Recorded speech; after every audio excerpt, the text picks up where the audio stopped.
El público tiene la palabra. Deseamos, el público tiene la palabra. Hoy martes 24 de abril del 2018, como es costumbre, vamos a darle una vista a los principales titulares de portada de los principales medios de comunicación de la ciudad de Lima y los portales web en nuestra PC. ¿Qué dice el diario Correo en portada? Propuesta de Vizcarra sin eco en el fujimorismo. Ejecutivo plantea volver a la bicameralidad. Congresistas de Fuerza Popular Becerril, Bartra y Arimborgo consideran que el país no quiere la reforma en el legislativo, mientras que la bancada de PPK, AP, NP y APRA se muestran a favor. Presupuesto para la educación bilingüe se redujo en 50%. Ese es un crimen, pero bueno, habría que analizar esa información. Aquí en Chiquitas, que es la clásica sección de chismes del diario Correo, ya tenemos en nuestra mesa de conducción a Evin Alberto Querevalú Román. Buenos días, Evin. Muy buenos días a los amigos de ECO. Vamos a comentar las principales noticias del día. Dice Chiquitas del diario Correo: la directiva del Congreso designó a los congresistas Velázquez y Tubino como apoderados del Parlamento en el proceso de la demanda de inconstitucionalidad interpuesta por el Ejecutivo ante el Tribunal Constitucional contra la ley que modifica el decreto ley 1133 para el ordenamiento definitivo del régimen de pensiones del personal militar y policial. Es más, en este caso, el Congreso ha dispuesto que la Oficina de Defensa de las Leyes viabilice el pedido de la Comisión de Defensa para que los magistrados del Tribunal Constitucional, Miranda, Ledesma, Ramos y Espinosa Saldaña, se abstengan por decoro de ver el tema, por estar sometidos a un procedimiento de acusación constitucional. La verdad que la cosa está que arde a nivel del Congreso de la República. Fernando Popio Olivera no deberá cantar victoria, ya que la Comisión Lavajato planea citarlo otra vez, luego que pasara por alto la invitación de esta semana. Según Bartra, titular del grupo, se le dará una última oportunidad para que acuda, si no, deberá hacerlo bajo apremio, es decir, de grado o fuerza. Comenzaron a imponer las sanciones, Evin, a las entidades que hicieron caso omiso y alquilaron viviendas. También acá hay una noticia que interesa. A pesar de que el órgano de control del Ministerio de Energía y Minas no encontró irregularidades en el decreto o en los decretos supremos que el expresidente Pedro Pablo Kuczynski firmó poco antes de renunciar, autorizando 5 concesiones petroleras, el Congreso insistirá en la anulación del proceso. El último viernes, el congresista Armando Villanueva de Acción Popular presentó una iniciativa legislativa que derogaría estos decretos supremos, argumentando que la negociación con Tullow Oil no respeta la normativa de Piura y Tumbes para las rentas por explotación de petróleo y gas. Lanzan proyectos de ley contra firma de contratos petroleros. Habría que conversar o entrevistar a Armando Villanueva congresista de Acción Popular, que ha tenido los pantalones para presentar el proyecto de ley para derogar esos contratos lesivos que entre gallos y medianoche, en el último día, lo firmó PPK. Sí, sobre esa materia, nosotros, la parte de los trabajadores petroleros, es que estamos por la anulación de esos contratos porque son lesivos al interés nacional. Hemos invitado al señor Martín Machado como parte de la coalición de trabajadores de Petroperú, que es el secretario general adjunto, para conversar sobre estos temas. Buenos días, Martín Machado, representante de los trabajadores. Buenos días, todo el Perú lo escucha. Buenos días. A su disposición. ¿Qué opina con respecto a que hay que derogar estos decretos supremos que son lesivos al país? Completamente de acuerdo. O sea, todo acto que se hace en forma subrepticia, amañada, necesita ser revisado, completamente revisado. Y yo celebro la actitud, la iniciativa del representante de Acción Popular, Armando Villanueva, de revisar y presentar una iniciativa legislativa para anular de plano y de hecho, ¿no?, todos esos decretos supremos. Nosotros como trabajadores ya hemos expresado en un comunicado nuestra actitud contraria, nuestra posición contraria a este tipo de hechos. Y todo se presta a suspicacia por una sencilla razón, porque a nosotros las personas nos condena la historia, ¿no? Y nosotros revisamos la historia política personal del presidente, del expresidente, pues vemos que ha sido una historia plagada pues de hechos que no se condicen con la ética y con la moral, exclusivamente y efectivamente en materia de petróleo. La historia nos cuenta la actitud que tuvo con la IPC. La historia, ¿cómo salió del país? Sí, cómo salió del país, ¿no? Él lo cuenta como un acto heroico, pero realmente él fugaba del país. La historia nos cuenta que exoneró de impuestos en contra del desarrollo del Perú a las empresas petroleras, especialmente la Occidental, ¿no?, a la Belco. O sea, la historia nos cuenta de que este señor es un lobista de aquellos. Aparte de lobista, a mí me parece que actuaba por encargo, ¿no?, en una especie de un sicariato empresarial, actuando por encargo de las matrices en su país, que es Norteamérica, para efecto de darles y proveerles de contratos que lógicamente los favorecían. O sea, el lobista hace eso. Lo que pasa es que el lobista no es delito. Es decir, el lobista hace gestión de intereses para tratar de poder ganar contratos en la administración pública.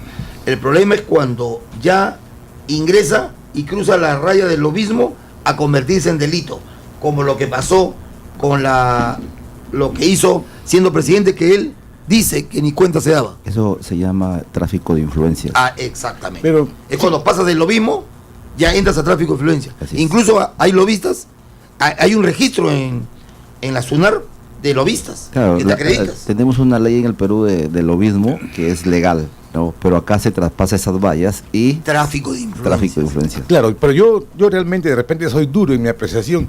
Yo no diría que es un lobista, ¿no? Yo diría que es un sicario comercial.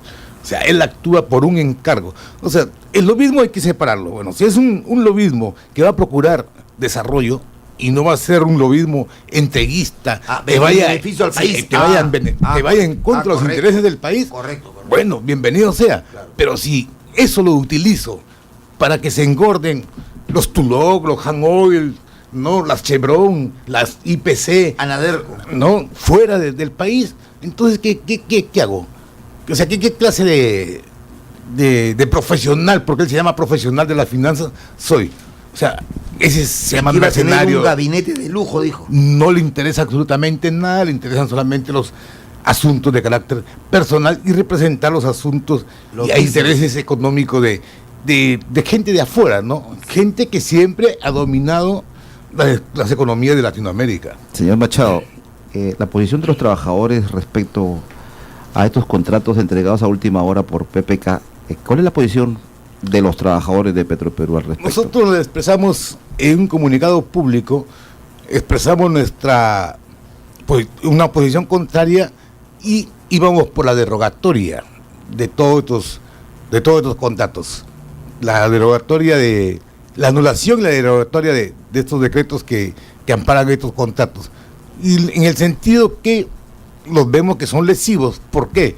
Por la cantidad de años que se les pretende dar en el usufructo un bien del país. O sea, los gobiernos, ¿qué cosa creen?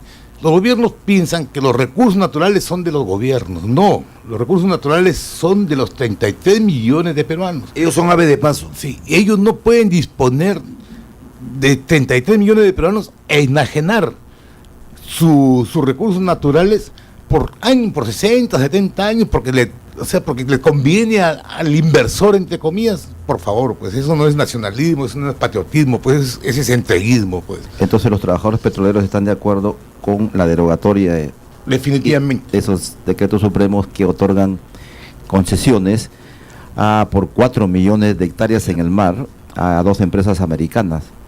Pero son dos cosas, perdón, estamos hablando de la derogatoria de los decretos que firmó Kuczynski, así es, faltando un día antes, que ese es el proyecto de ley presentado por el congresista Armando Villanueva de Acción Popular. Aparte, creo yo que en ese comunicado también están en contra de esa nueva ley de hidrocarburos. Claro, ese sí, es otro tema. Es correcto.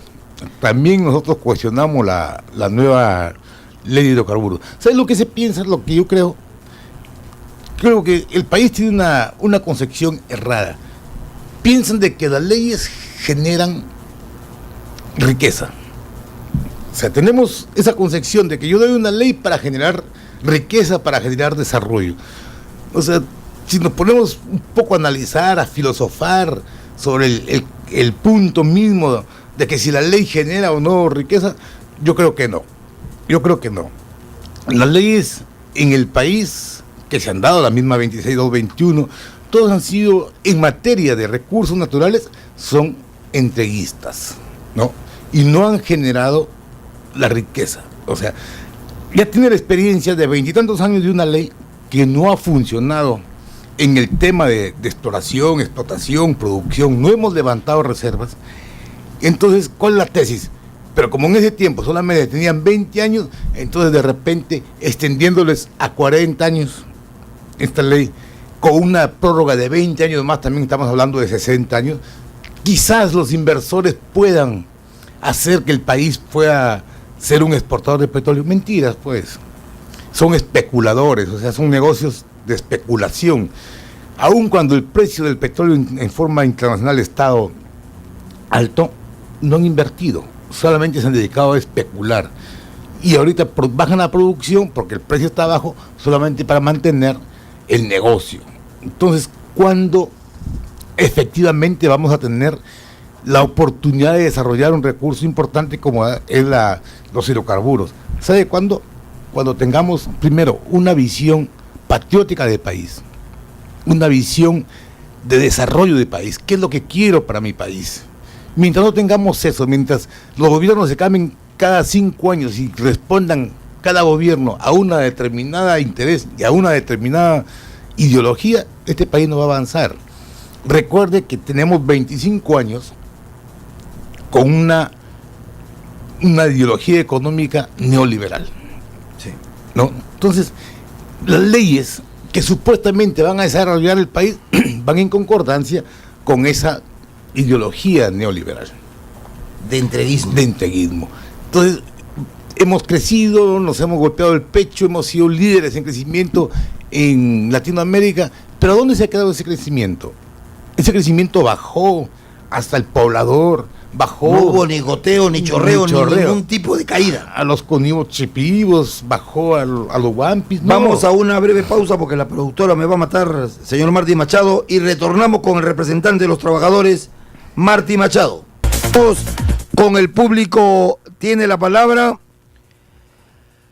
con la palabra de Martín Machado, representante de los trabajadores de Petroperú, Operaciones Oleoducto. Operaciones Oleoducto, que dicho sea de paso, y esto hay que recalcarlo, el ministro de Energía y Minas ayer en el diario La República, en Expreso, en Perú 21, en Correo, en Gestión, dijo literalmente lo siguiente: he encontrado el oleoducto en buenas condiciones y he felicitado a los trabajadores por el buen trabajo y el mantenimiento que hacen. ¿Quiénes son esos trabajadores? Los amigos de Martín Machado, los que trabajan en oleoducto, que en condiciones casi infrahumanas, con lluvias torrenciales como la que se suscitó y la que predijo nuestro amigo Evin Alberto Querevelú Román, que aparte de especialista, ya yo creo que está lindando con brujo, pero que me dice que son fruto de sus 26 años de labor en oleoducto, ¿o me quedo corto? 34. Perdón, disculpe. 34 años, y acá Martín Machado creo que tiene más, No, igual. o por ahí, resaltó la labor, y ha sido el único ministro que yo he escuchado a mis 55 años, que en 40 años diga que los trabajadores de oleoducto y de Petroperú y de mantenimiento realizan bien su labor. Es correcto. O sea, el oleoducto tiene... No lo digo yo, no lo dice Evin Carvalho, no lo dice usted, señor, que es parte interesada, lo dice el ministro de Energía y Minas. Sí, el oleoducto tiene en funcionamiento 42 años. Y que está en buenas condiciones. Y se encuentra en buenas condiciones, pero hay un tema de seguridad. Hay un tema ¿Cuál es el tema? A ver, de seguridad. Pero la seguridad ligada a la protección del bien, Okay. ¿no? O sea, no es una seguridad ligada a la operatividad, a la operación del bien, del tubo. Del tubo. Del tubo. Sino No es lo que está alrededor del tubo. Ya la entendí. O sea, hay que separar los dos tipos de seguridad, ¿no? Incluso se piensa poner militares para que custodien el tubo.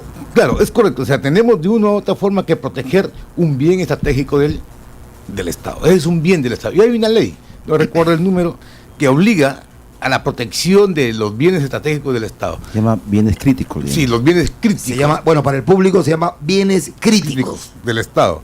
Y recuerde pues que el oleoducto es de todos los peruanos. Y ahí, ¿por qué cobra importancia y relevancia?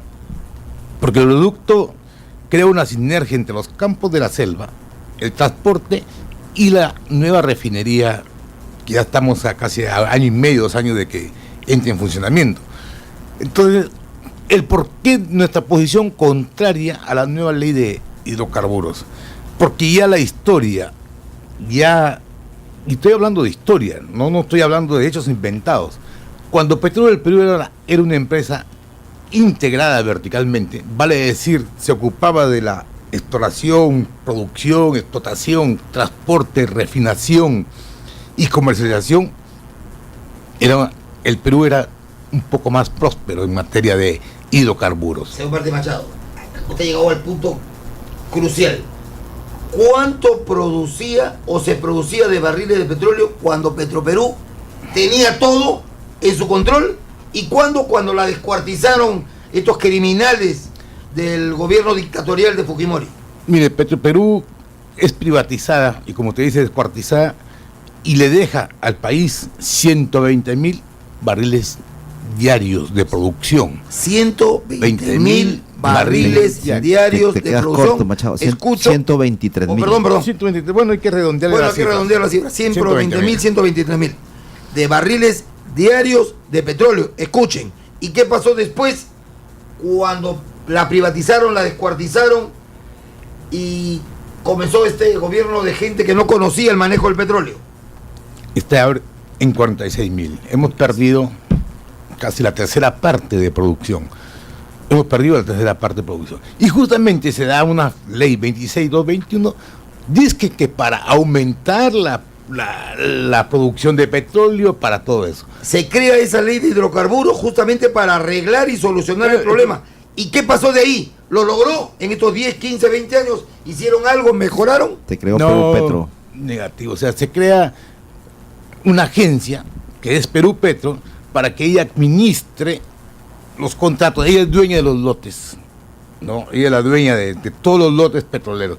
Y Perú Petro puede dárselos directamente o puede tener un contrato de asociación con usted y recibe renta de eso sin ser una empresa petrolera, pero es el mandato de la ley. Pero en lugar de promover, ¿qué ha hecho? Ha decaído la producción. Fíjese que nosotros dejamos como 123,000 y la demanda estaba por ahí. Ahora estamos en 46,000 y la demanda ha duplicado. O sea, imagínense pues el despropósito de las famosas leyes. Ya está demostrado que eso, que Perú Petro debe desaparecer. Debe ser absorbido por Petroperú, y Petroperú, donde están la esencia de los especialistas de hidrocarburos, son los que deben de administrar los lotes y hacer su contrato de licencia, Es decir, de explotación. para el y ciudadano todo. de a pie que no conoce, esa labor que realiza Perú Petro es la que realizaban los técnicos especialistas geólogos de Petroperú. Exactamente. Era la, Que quede claro. era la gerencia de exploración y explotación de petróleo. Para que quede claro, era la gerencia De exploración y explotación de petróleo. y explotación de petróleo. Caramba, cada día se aprende algo. Y después eso se convierte en Perú Petro con el declive ya conocido. Exacto. Claro, allí la posición, creo, de los trabajadores es que desaparezca Perú Petro, porque no tiene razón de ser. Acá lo que están planteando los trabajadores, creo que son acuerdos que por ahí he leído, es que todos los contratos deben ser contratos de servicio.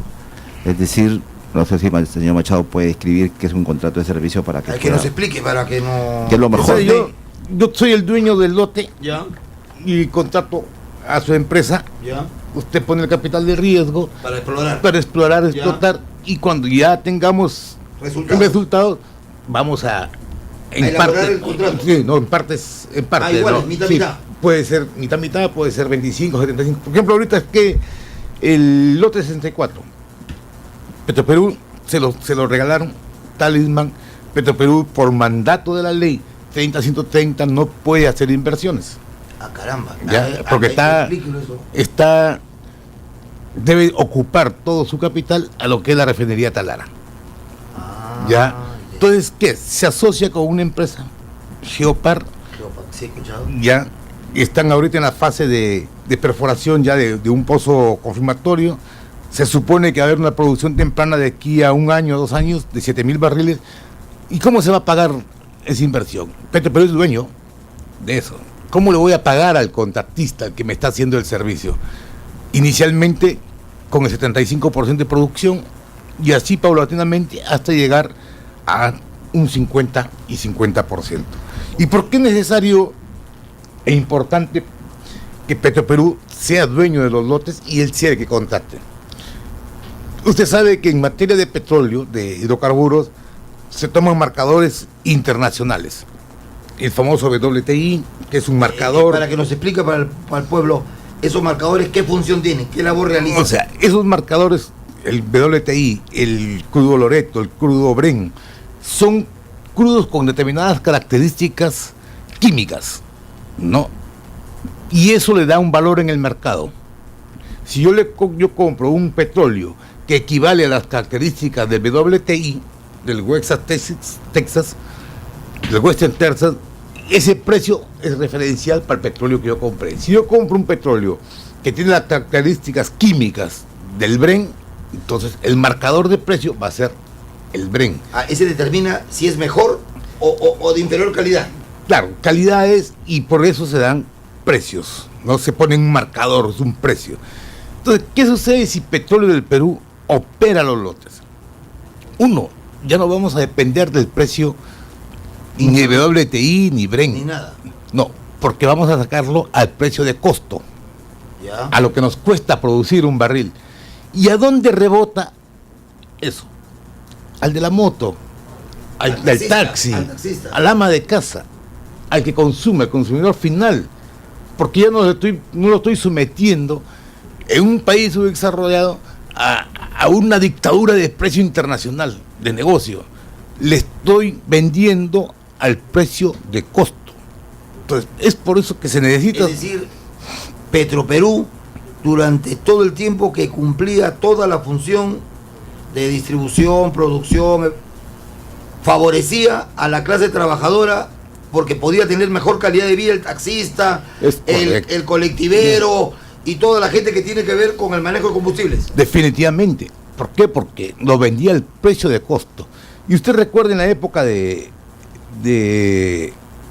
Toledo, creo que sí o sí, cuando empiezan a ver las variaciones de precios. Un grifo, una cosa, en otro. No, o sea, a nivel internacional. Y entonces, para evitar el impacto en la población, ¿qué se crea? Un fondo de compensación y de aportación, ¿no? O sea, si sobrepasaba determinado precio, la refinería, no solamente Petroperú, sino también la Pampilla, recibía del Estado un fondo de aportación para que no subieran el precio. Las preguntas de fondo. No subieran el precio. Entonces, el por qué estamos en contra de la ley y por qué queremos que sea Petroperú es por las razones que le estoy exponiendo. Finalmente van a favorecer a los peruanos. Pero como a veces no es una visión que tenga los que comulgan con el neoliberalismo, no lo van a hacer, pues. Y ninguna ley bajo ese modelo económico va a promover desarrollo, ni una ley. Entonces quiere decir que la cosa pasaría por modificar la Constitución. No. Porque el modelo que cambiaron, la parte económica está bien de pero, la Constitución, dice eso. Pero tampoco impide que Petroperú opere los lotes. Sí, pero lo restringe, es restrictiva. De hecho, si usted lee bien la parte económica de la Constitución 93, está hecha para los empresarios, no para los peruanos. No, está hecha para los empresarios. No para Petroperú no es para una cuidar empresa. todo lo nuestro, sino para dárselo a los empresarios. Lo único que les da a los empresarios les da estabilidad jurídica en los contratos. O sea, los contratos los hace ley. ¿No? Igual, pues si quiere el Estado contratar con mismo Petroperú, es un contrato ley. Pero ya el manejo es diferente. Ya no cabe el rentismo ni el mercantilismo. Ahí, ¿no? Ahí realmente se hace un empresariado para la nación. Vamos a una pausa y retornamos con Marty Machado, representante de los trabajadores de Petroperú. Retornamos con Marty Machado, representante de los trabajadores. RPP resalta la visita del ministro de Energía y Minas y los representantes del Ejecutivo a la estación 5 y dice: RPP, no lo digo yo ni el señor Evin Alberto Querevalú, en la fiscalización que se hizo al oleoducto norperuano, ¿qué es lo que permitió este recorrido? Además de visibilizar, es decir, estuvieron mirando la labor de mantenimiento que se le da al ONP. Para el público, cuando ponen ONP, pareciera que fuera la Oficina Nacional de Pensiones. No, es el oleoducto norperuano.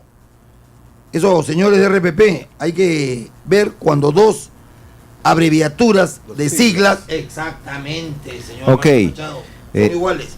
Dice el ministro Imode que se vio la calidad del trabajo de los señores técnicos de oleoducto y esto va a permitir desarrollar iniciativas en favor del país, ya que la próxima semana, esta no porque es de representación, la próxima se va a ver la ley de hidrocarburos, es decir, el próximo miércoles 3 de mayo, claro, martes 2, lunes, miércoles 3 de mayo. Claro. Yo le quería hacer la pregunta al señor Machado en el sentido de que esta visita que han hecho el ministro, ¿no?, con una comisión de energía y minas, justamente, pero han ido acompañados de el presidente de la Sociedad de Hidrocarburos y también del representante de los empresarios. ¿Qué lectura tienen ustedes respecto a ese tema, aparte de resaltar lo que ha dicho el ministro de Energía y Minas, que sí se hace mantenimiento? Mire, definitivamente él no puede hablar algo que sea mentira, ¿no? los técnicos de Petroperú son los técnicos de Petroperú. Y son los grandes técnicos de Petroperú. Ahora, ¿qué sucede con el entorno del negocio petrolero? ¿A qué ha ido la Sociedad Peruana de Hidrocarburos? ¿A qué ha ido la Sociedad Nacional de Minería y Petróleo? Ellos han ido a ver el bien del Estado para ver si vale o no vale, porque hay... Son parte interesada. Son parte interesada. Porque finalmente, ¿qué es lo que tratan de hacer todas estas empresas? Tratan de apropiarse del negocio y la producción que está en la selva, con esa famosa ley de hidrocarburos que pretenden... Con ese proyecto de ley, ¿no? Que pretenden aprobarlo, me apropio, aseguro el transporte, y no nos extrañaría que después, cuando ya la refinería esté hecha, quieran apropiarse de la refinería. Entonces, esto es un lobby perverso también, que va a ir en contra de los intereses del país, y hasta deben estar pensando y aplaudiendo de que haya guerra en el Medio Oriente para que sube el precio del petróleo y una serie de cosas. O sea, aquí se nota que hay negocio y no se puede negociar pues por los intereses de la nación. Es decir, que para darle transparencia a esa visita a la Sociedad Nacional de Hidrocarburos no debió estar presente. No debió estar presente. Ahora la pregunta es, vamos a ser abogados del diablo. Si yo fuera a la Sociedad de Hidrocarburos y pretendo hacer lo que usted hace, ¿yo iría? No voy, pues. No, pues. Entonces, hay que mirarlo del otro contexto. Y eso, que se forman como Sociedad Nacional de Hidrocarburos y se forman como Sociedad Nacional de Minería y Petróleo, y que deben marcar la pauta de la visión energética del país, están completamente equivocados, pues. La pauta de la visión energética la marca, pues, un gobierno, un Estado, no entes privados. Ellos van a marcar la pauta. ¿Por qué la pregunta sería, ¿por qué se creó la Sociedad Nacional de Hidrocarburos? La Sociedad Peruana de Hidrocarburos. Exactamente. ¿Con qué fin? Negocio. Salvaguardar los Salvaguardar el intereses negocio. De un grupo. Sí, negocios. A ver, que una propuesta técnica, un avance tecnológico, un avance científico que haya hecho la Sociedad Peruana de Hidrocarburos con respecto a tecnología petrolera que yo conozca, no. Que yo conozca, no. O sea, ¿para qué fundar, asociarse para defender pues sus intereses? Ustedes como trabajadores han pedido una cita con el ministro de Energía y Minas para dialogar sobre la problemática de los hidrocarburos. Pedimos una cita con la ex ministra, no hace un mes, no recibimos respuesta. No, con la señora Grossman. Con la Grossman. Sí, con la señora Grossman. Sí, y vamos a reiterar a este nuevo ministro Francisco Ismodes. Vamos a ver qué piensa, ¿no? ¿Cuál es la idea que tiene? ¿Cuál es su visión con respecto a los hidrocarburos? Porque él tiene una visión clara con respecto a la minería, porque viene de ese sector. Entonces tiene que también tener un punto de vista y una visión de los hidrocarburos, especialmente el punto de vista de los actores, que somos nosotros los trabajadores. Una cosa son los inversores y otra cosa son los trabajadores, los que ejecutan, los que trabajan, lo que él mismo en sus declaraciones ha resaltado, ¿no? O sea, buenos técnicos, y queremos decirle, estas son nuestra posición, nuestro punto de vista con respecto a lo que significa la política petrolera. Claro, cuando se dice que los privados han ido en el mismo helicóptero, ¿no es cierto?, con el ministro y la Comisión de Energía, eso ya llama suspicacia, porque de una u otra manera lo que están buscando es que el bajo de regalías, según el proyecto de ley, es que bajen a 5%. Es decir, en un ratito, ¿no? En la sola aprobación de la ley, el bajarle de 25 a 5%, ya estamos hablando que son $20, $25, más la rebaja que quieren hacerle por cada barril transportado por Luto, ya vamos hablando de $4. O sea, es decir, en un ratito le van a regalar 25 a $30 por barril a cada contratista. Sí. Por eso yo decía, aquí han ido negocios, pues, a marcar la pauta del negocio, no han ido a otra cosa. Por eso yo les digo, se forman asociaciones, pero se forman asociaciones con Sociedad Peruana. Y ojo, que el presidente de la Sociedad Peruana de Hidrocarburos estuvo de asesor en Petroperú. Ah, claro, sí. Llegó un tiempo en la época del señor Bertel, estuvo de asesor y luego desapareció y apareció como presidente de la Sociedad Peruana de Hidrocarburos. ¿Cómo se llama el señor? Cantuarias, creo que es él, ¿no? Sí, Felipe, no sé, Cantuarias. Bueno, apareció por allá, ¿no? Después de haber sido presidente Pero la pregunta de mi equipo que se hace la prensa nacional es la siguiente. No existe un equipo en el Ministerio de Energía y Minas para saber quiénes son los que tienen intereses para estar presentes en el momento en que se quiera realizar un contrato que va a favorecer a determinada empresa de los cuales ellos son representantes. Por decirte, el caso del presidente de Petroperú. Salió de ser presidente de Petroperú, presidente de Graña Montero. Usted se refiere a Bertel. Ya, la pregunta que viene acá es, ¿y cuando fue presidente de Petroperú, qué se hizo? Claro, lo que pasa es que... ¿Quiénes trabajaron? Claro, lo que pasa es que hay intereses creados de estos grupos económicos que ponen a sus piezas en cada una de las empresas donde hay mucho dinero. En el caso de Petroperú es igual. O sea, nosotros hasta ahora no nos explicamos, creo que Machado, es que el señor Bertel, que era accionista de Graña y Montero, ¿qué hacía dentro de Petroperú cuando también tiene intereses ahí? Bueno, como yo digo, y la explicación que ensayo, todo nace de quien gobierna. En ese tiempo nos gobernaba un negociante, ¿no?, que es Kuczynski, y él tenía que poner las piezas donde tenía que ponerlas, o sea, para defender los intereses del Kuczynski representa. Kuczynski representa el poder económico, entonces tenía que estar ahí. Pero como hubieron algunos desacuerdos por la cuestión esta de la cuestión social, de la gerencia de cuestión social, el señor tuvo que ser relevado y llevado pues y ancló en Graña y Montero, ¿no? Usted sabe que Graña y Montero es la que nos tiene los terminales de distribución. Entonces ahí había todo un conflicto de intereses, hasta uno podía suponer de que los mandan a recoger información y luego se van con la información privilegiada para armar sus propias estrategias de negocio. Claro, dice la Sociedad Nacional de Hidrocarburos que su misión es ayudar al Estado y a las empresas a promover la industria del petróleo en beneficio del desarrollo del país. Pero si tú te das cuenta, todos los que han pasado por ahí han estado en todas las empresas petroleras. Y dice... Y hoy por hoy, mira, si tú te das cuenta, ya los grupos económicos les llegó altamente y sobrepasaron todos los límites. Es decir, acuérdate, a ver, la Club de la Construcción, ¿no es cierto? Ya, si tú te das cuenta, los presidentes de Perú Petro, todos han trabajado en empresas privadas y desde ahí han beneficiado a las empresas. ¿Sabe lo que pasa? Que todos tienen el concepto que tiene PPK. Sí, ya dejé de ser privado, ahora soy público. Ya dejé de ser público, soy privado. Claro, ahí. Entonces ellos se han trabajado, por ejemplo, presidente de Petroperú, y hace 6 meses fue presidente de Tuló, de Anaderco, de Petrobras. Eso no interesa, se olvida, soy presidente de Petroperú. Sí, pero los negocios, ¿con quién lo vas a hacer? Con las empresas con las que tú conoces. Claro, eso es parte. Está claro.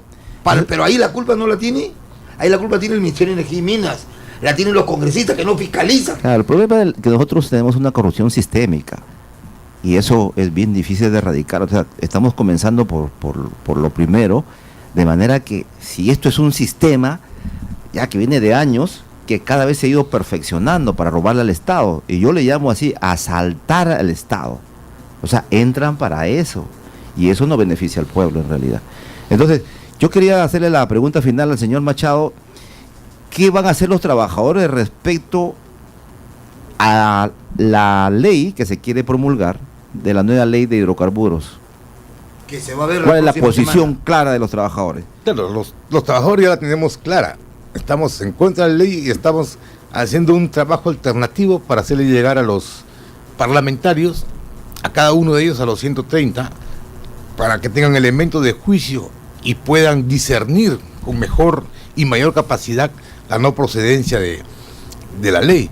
Acuérdese usted que el Parlamento, si bien es cierto, tiene una mayoría fujimorista, aprista, lo que sea, pero todos comparten ideológicamente el mismo modelo.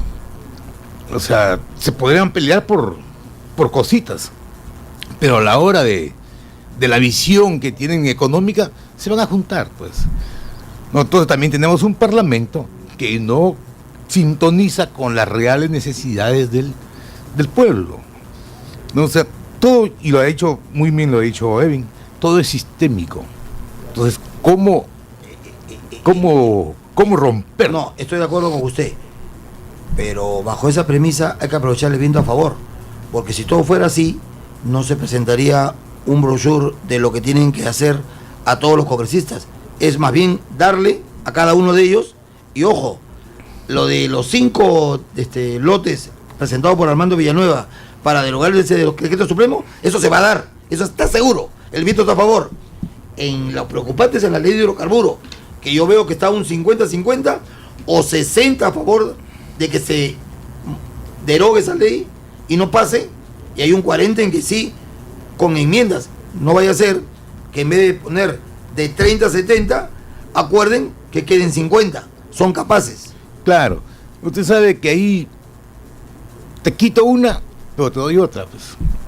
O sea, dame que te doy. claro, quito esta ley, Paso esta, pero la otra no pasa. Bueno, ¿no? ha sido un gusto tener a Marty Machado, representante de los trabajadores, sus palabras finales y La invocación a los la parlamentarios. invocación a los parlamentarios que piensen en el Perú.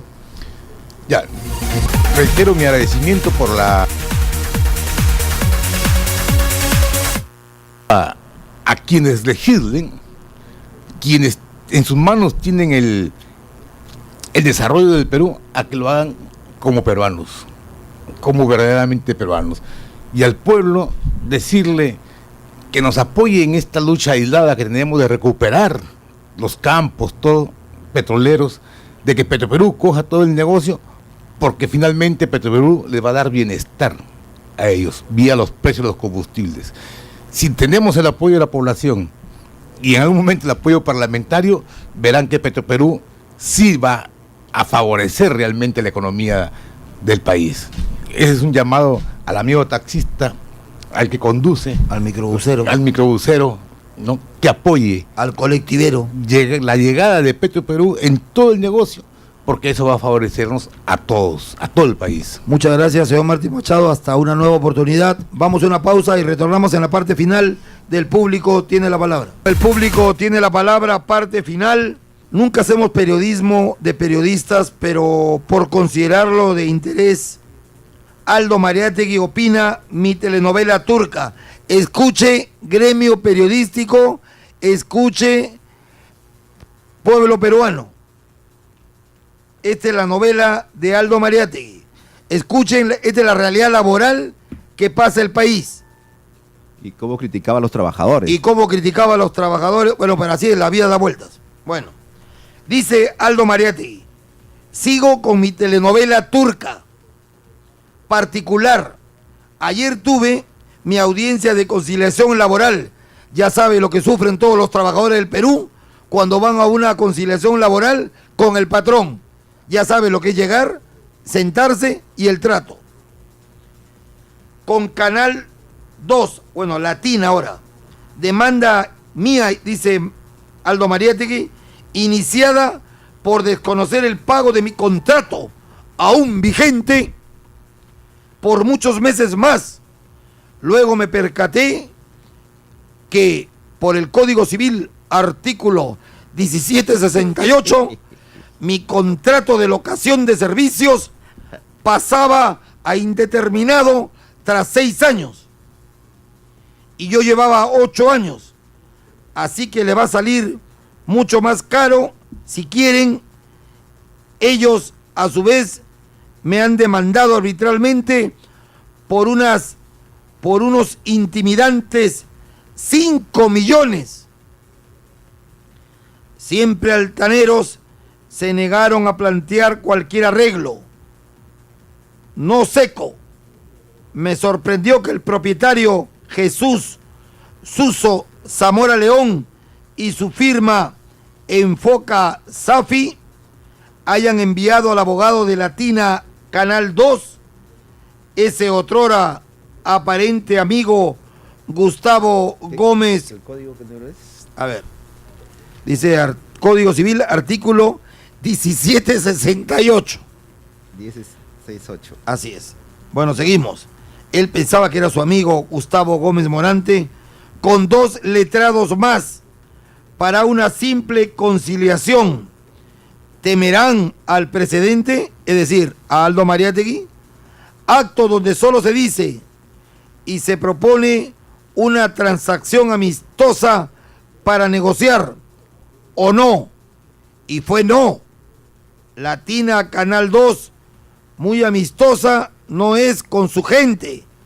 Si no, pregúntele cómo acabaron también con la periodista Perla Berríos, Nicolás Lúcar, Eduardo Guzmán, Mijail Garrido Leca, Sofía Franco o últimamente Melisa Pesquiera.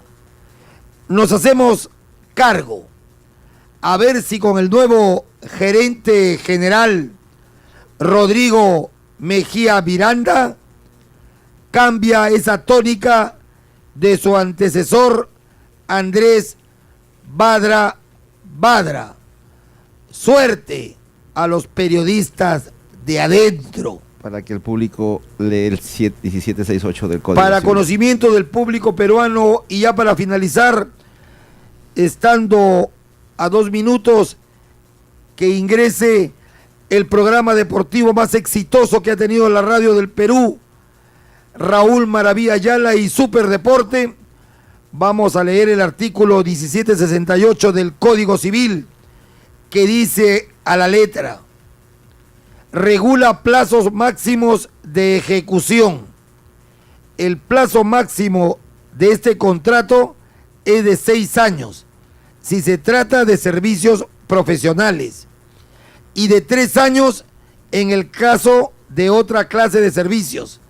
Si se pacta un plazo mayor, el límite máximo indicado solo puede invocarse por el locador, es decir, está muerto, frito.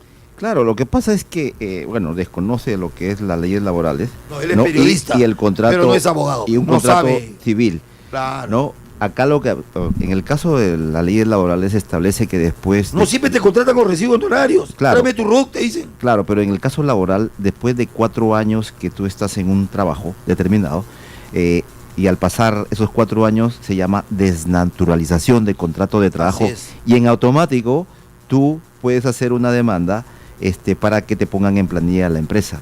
O sea, ese es el procedimiento que hay. En el caso de ellos, no tienen contratos de trabajo, sino contratos de servicios. Así es. De locación de servicios. Así es. Entonces, los periodistas que se han mencionado están siempre expuestos a que nunca tienen un contrato de trabajo y no tienen beneficios sociales, que es lo peor. Y yo no sé cómo se dejan abusar tantos periodistas de prestigio. Esa es una práctica que se ha hecho durante toda la vida, que conozca yo en estos últimos 40 años, se estila. Es que por eso así. se Por eso es naturaliza. que los periodistas terminan generalmente mal. Mermeleando. De todo hay en este valle No, del Señor. es que justamente hay pocos que son éticos, decentes, morales y mantienen una línea. Hubo un gran maestro de periodismo que me dijo a mí: no te preocupes si nunca sales en televisión, ahí te dicen lo que tienes que decir. Y hay periodistas que no aceptan que les digan lo que tienen que decir, sino uno dice con la verdad. Por eso el gran maestro del periodismo, el doctor Miro Quesada, decía: el periodismo es la más bella de las profesiones o el más vil de los oficios. Hasta mañana. Hasta mañana. Si Dios lo quiere. Porque necesitas estar bien informado. Esto fue El Público Tiene la Palabra.